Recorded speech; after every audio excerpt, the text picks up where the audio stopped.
Hi friends, నేను మీ సాయి ప్రసన్నాని. ఈరోజు వీడియోలో జనరల్గా మనం రెగ్యులర్గా ఎక్సర్సైజులు అలాగే యోగాలు మెడిటేషన్స్ చేస్తుంటాం కదండి హెల్త్ కాన్షియస్ కోసం.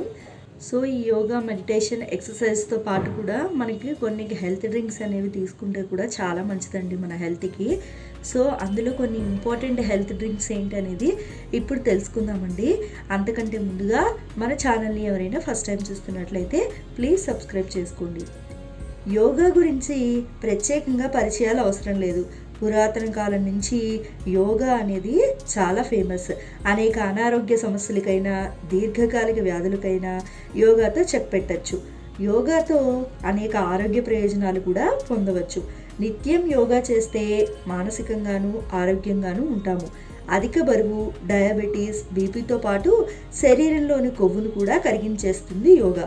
అనేక కారణాల వల్ల ఒత్తిడి, ఆందోళన కలుగుతూ ఉంటాయి. యోగా చేస్తే ఒత్తిడిని కూడా దూరం చేసుకోవచ్చు. యోగా చేసేవాళ్ళు ఆహార నియమాలు కూడా పాటిస్తే మరిన్ని బెనిఫిట్స్ మన సొంతం అవుతాయి. మరి అవేంటి, ఎలా చేసుకోవచ్చో ఇప్పుడు తెలుసుకుందాము. గోల్డెన్ మిల్క్ అంటే ఏంటో అనుకునేరు. ఈ మిల్క్ తయారు చేసుకోవడానికి గ్లాస్ పాలల్లో ఓ టీ స్పూన్ పసుపు వేసి బాగా మరిగించాలి. గోరువెచ్చగా ఉన్నప్పుడు ఈ పాలల్లో తేనె కలుపుకొని తాగడమే ఇదే గోల్డెన్ మిల్క్. ఇది తాగితే కీళ్ళ నొప్పులు, కండరాల నొప్పులు వంటి సమస్యలు తగ్గుతాయి. అలాగే ఎలర్జీలకు కూడా చెక్ పెట్టవచ్చు. అలాగే కొబ్బరి నీళ్ళ గురించి ప్రత్యేకంగా చెప్పాల్సిన అవసరం లేదు. దీనిలో పుష్కలంగా పోషకాలు ఉంటాయి. కోకోనట్ వాటర్ శరీరాన్ని చల్లబరుస్తుంది, అలాగే హైడ్రేట్ చేస్తుంది. ఈ నీళ్ళల్లో మ్యాంగనీస్, పొటాషియం, మెగ్నీషియం, కాల్షియం వంటివి ఉంటాయి. అలాగే అల్లం టీ. వ్యాయామం చేసిన తర్వాత అల్లం టీ తాగితే రీఫ్రెష్గా ఉంటుంది. అలాగే జీర్ణక్రియను బాగా పెంచుతుంది. ఓ 2 గ్లాసుల వాటర్లో చిన్న అల్లం ముక్క వేసి 5 నిమిషాలు బాగా మరిగించాలి. ఆ తర్వాత గోరువెచ్చగా ఉన్నప్పుడు తేనె కలుపుకొని తాగితే జీర్ణక్రియ సాఫీగా సాగుతుంది.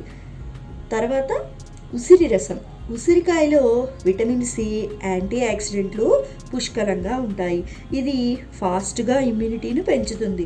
ఉసిరి రసాన్ని ఎలా తయారు చేయాలంటే ఉసిరిని చిన్న చిన్న ముక్కలుగా కోసి మిక్సీలో వేసుకొని జ్యూస్లా చేసుకోవాలి. ఇందులో కొంచెం తేనె కలుపుకొని సేవిస్తే చాలా మంచిది. కేవలం వ్యాయామాలు చేసేవారే కాకుండా రోజు ఈ జ్యూస్ తాగితే ఆరోగ్యానికి చాలా మేలు చేస్తుంది. అలాగే అనారోగ్య సమస్యలను దరిచేరనివ్వదు. సో విన్నారు కదండి, మనం మెడిటేషన్లు కానీ యోగాలు కానీ అలాగే ఎక్సర్సైజులు కానీ చేస్తున్నప్పుడు మన బాడీకి హెల్త్ కాన్షియస్ కోసం మనం చేస్తూ ఉంటాం కదా. అలాగే ఇలాంటి నేను చెప్పినటువంటి జ్యూసులు తీసుకుంటే కూడా ఇంకా బాడీ హెల్తీగా తయారవుతుందండి. సో నా వీడియో మీకు నచ్చిందని అనుకుంటున్నాను. నా వీడియో మీకు ఇన్ఫర్మేటివ్గా అనిపిస్తే నా వీడియోని లైక్ చేయండి, షేర్ చేయండి. కొత్త వాళ్ళు మన ఛానల్ చూస్తున్నట్లయితే సబ్స్క్రైబ్ చేసుకోండి. Thanks for watching.